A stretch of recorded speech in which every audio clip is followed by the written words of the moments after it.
let's take a look at the student portal for a second. I am now logged in as a student here. So if I look at my profile, it tells me my first and last name, my email, and then the school that I attend, my ID, things like that. So they are logged onto here. This is their assignments. This is their portal. Their current assignments, late, submitted, and graded. So the 2 assignments that I assigned from the teacher portal are now showing up here. Here's Thinks, which is the document analysis, and then the CRP, which is a curated research paper. So if I click on this, this is my assignment. So as the student, or as you guys go through this as a class, you will, every time there's a type here, that's where they can type their answers. There's vocabulary, brainstorming, and how is this relevant. So we always talk about why this is relevant to today's life. The context, just for some context, and then the breakdown of the prompt, the documents, the historical thinking skill that's being targeted. All the things are here. This is the student's view. So this is all available to the student as well. There are documents and questions. Again, documents and questions that they are analyzing. All of this to lead them up to how they answer this prompt here. So as they work through all of this, and it's up to you how many documents you want them to analyze, just please note that the rubric does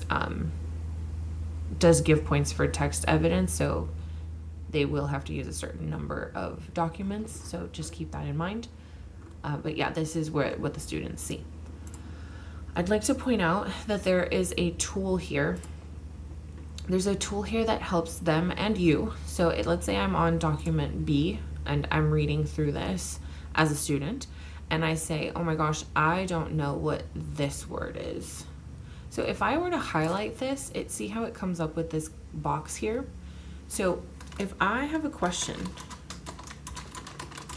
what does this word mean? This can be sent as a chat. So this can be saved as a note for them, or it can be sent as a chat. And when it's sent as a chat, it actually comes to the teacher's portal. So if I save that, now this highlighted portion here has a note and a chat. That chat goes to the teacher. The notes will be, so click here to highlight. So if you wanted to highlight things, let's say we wanted this whole thing as my notes, then I go ahead and do that. And then it creates the snippet for you. So this is from Doc B, and we can save that. So if I need to come back and use this as reference while I'm writing my essay, I can. So that, again, this is from the student portal, and this is true about everything. So if I were to highlight this whole thing, maybe you told them don't answer this question, or whatever it is that they need to do. If they go ahead and save that, then it saves as a note, and they can come back to those notes as they're made. So here's the one I made with the screen grab, and then here's the one I made for the source here.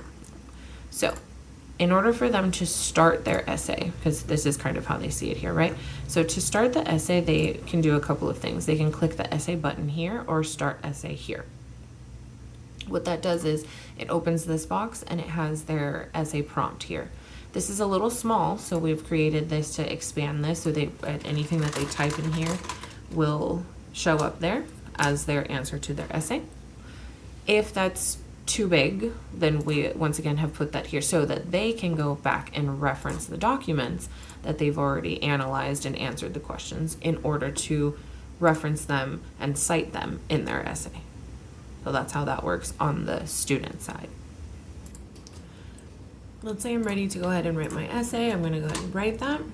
And once I'm ready to submit, or the students are ready to submit their essay, they can put it here or click here. And then if they need to come back to it, they can save and exit, and it will save them right where they are. It'll save all their notes. It'll save the highlights, all those things. But if I'm ready, I'm going to submit my essay. And now that's gone into submitted essays here. It's important to note that they won't see anything in their graded assignments until you release the grades on your end from your teacher portal.